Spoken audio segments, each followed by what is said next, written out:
Errol Spence has endorsed the idea of his trainer, Derrick James, training Anthony Joshua. He says they would make a great team. He said, quote, "Great team. Derrick James, I'm not going to say he's going to take him to another level, but James can help him with his defense, help him with his offense."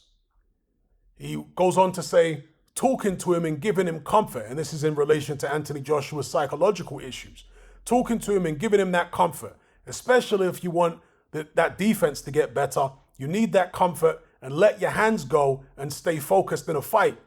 It kind of seems like he breaks down a little bit mentally, so working with Derrick will help him to the top level. All right, so those are the words of Errol Spence. Now, what's interesting to me in this situation is the fact that Errol Spence has spoken very disparagingly about Anthony Joshua in the past.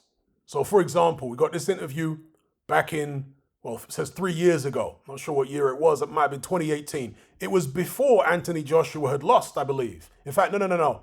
Got a wrong interview. This is the one. This was 4 years ago. This was before Anthony Joshua had lost to Andy Ruiz. And he said Anthony Joshua was chinny. He'd heard rumors about AJ in sparring, and he understood that AJ had been dropped and stopped in the amateurs. And he said that AJ's chinny, and that if he was to fight Deontay Wilder, Wilder would knock him out. And that's kind of overlooking the fact that Wilder himself got dropped by a journeyman early on in his professional career, and he also got stopped in the amateurs, right? Maybe, Errol Spence didn't know that at the time, but either way, he said AJ was chinny back then. Then, of course, after AJ gets battered, beaten from pillar to post by Andy Ruiz, Errol Spence basically says, hey, I was right. The guy has a glass jaw. That's how he referred to him. And this is not the only two occasions. These are not the only two occasions when Errol Spence has said these things about Anthony Joshua. He's been less than complimentary for many, many years now. So it may be a bit awkward in the gym if AJ's aware of Errol Spence having these views on him for a long time. It may be a bit awkward in the gym if AJ and Errol Spence are around each other. But as I said in the previous video, maybe that's what Anthony Joshua needs. Maybe he needs to be around people who don't believe in him and therefore work hard to prove himself to them, to work for the encouragement, to work for the accolades. Maybe he needs to go through the gauntlet, come through the fire, and then when he comes out the other side, he will have a different level of confidence. Or maybe he's not strong enough for that. We don't know. The human mind is a very complex thing, and different people respond better to different approaches.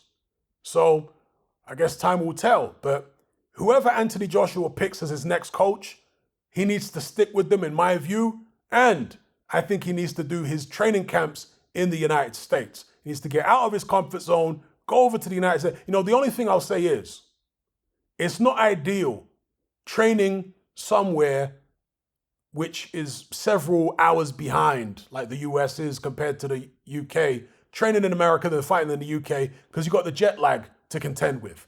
Some people deal with jet lag very easily, other people don't. So that's not ideal. With Tyson Fury, when he went over to the United States, he was fighting there. So it's okay doing your training camp over there if you're going to fight there. But when you're doing your training camp there, then fighting in the UK, it's not ideal. It's not a complete deal breaker, right? You can do it and you can be successful doing it, because at the end of the day, let's say you're training on, the East Coast, which is 6 hours behind the UK or something like that.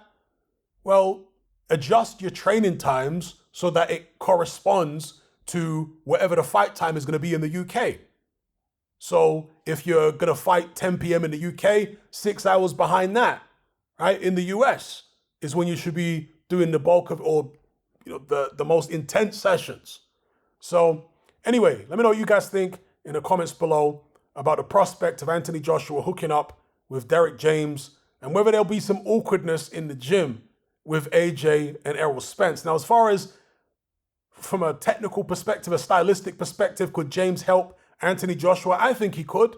James has done good work with southpaws.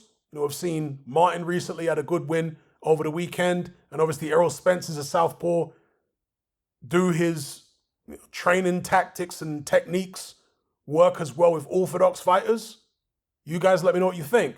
But yeah, I think that AJ needs to get out of that UK setup, go over to the United States, be in a gym, be under the command of a trainer. Don't second guess the situation. Just go with it and be willing to learn. Be willing to put yourself in the hands of these experienced experts. Don't question their tactics. Give it a go, at least for one fight, because the guy he's going to fight in his comeback, unless it's Dillian White, isn't likely to be someone desperately dangerous.